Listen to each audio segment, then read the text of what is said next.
Okay, day 22 of a 1-minute daily plank.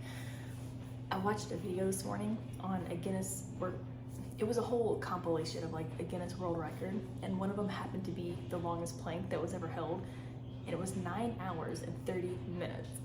And I'm like, I'm over here thinking that on day 30, when I try to see how long I can hold a plank, that if I hit 2 minutes, I'm doing good. But this dude, 9 hours and 30 minutes, my 2 minutes is gonna look weak. That's crazy, 9 hours and 30 minutes. Anyways, before we do the plank, I wanna show you something. I have leg day today, and on Friday was leg day, but I did a single leg RDL. And the way I did it was different than how I normally do it. And it activated so nicely, which for me, my hamstrings kind of hit or miss. Like, I'm not the strongest with my hamstrings, it's something I'm trying to build up. So this variation, the way I did it, it was nice. Okay, so I'll try to talk you through it. I don't know if you'll be able to see my head. Okay, so just pretend, let me see if I can lift you up a little bit. Hang on, lift you up. Is that good? Is that good? Okay. Well, you can't see my feet. You can't see my feet. Hang on. A little bit lower. Who cares if my head's cut off? Okay, so basically, so you have one foot out, one step back, very close, and then you sit your hips back and you stop right there. I know that I need to stop because that's as far as I can go without my torso dropping. So you put your hips back, push, and then it stops. I feel a really good stretch in my hamstring, and then I'm using my hamstring to bring my body right back up. So the difference is if you feel RDLs or deadlifts like in your back, it's because you're using your back to pull yourself back up instead of stiffening your core, holding your core tight, keeping it in place. And it's just it's a hinge, it's like a stiff hinge motion. So I'll show you the difference. I'll show you, watch. Okay, so I'm dropping, core raised, pushing hips back, it stops. Now if I'm using my torso, I would lift up, right? Or if I'm using my torso, instead of stopping right here, I continue to drop. And then I have to use my back to lift myself back up, and then come up. But if it's just the... I'm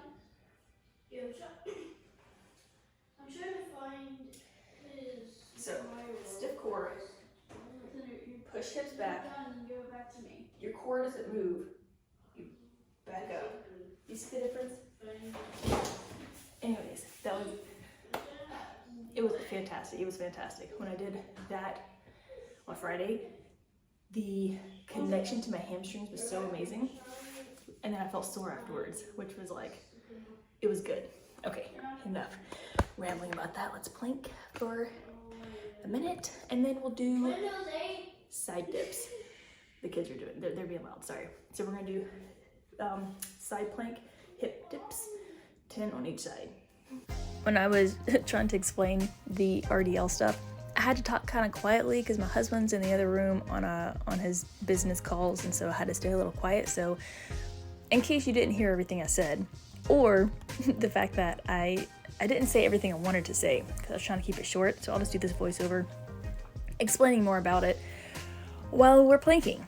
So when you're doing an RDL, your torso is only moving forward because your hips are moving back, right? So when you're doing an RDL, don't think about, I'm dropping the weight to the floor. You think about, I have my lats stiff, my core is tight, and as I'm imagining sitting back to like make your butt touch the wall, you're thinking, I'm sitting my hips back.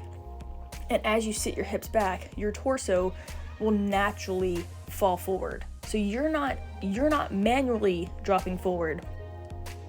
Does that make sense? You're not thinking I'm dropping the weight down. You're thinking everything's stiff, my hips go back, which then makes my torso drop forward, but it's not part of, you know what I'm saying. So, and then you're squeezing your hamstring and you're squeezing your glutes in order to pull your torso right back up.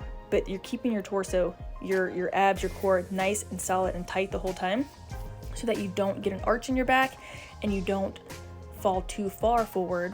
You keep your lats nice and engaged so that your shoulders stay nice and open, and that way you don't feel it in your lower back or anywhere in your back really, because you're braced, and all the muscles that are pulling you forward and backwards is your hammies and your glutes. That is how you do an RDL without feeling it in your back. Also, real quick, I want to say I appreciate y'all being here.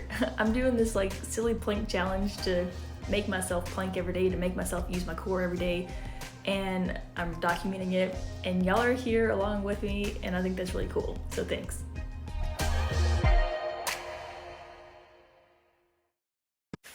Already, what is it, 22? Did I say that was 20?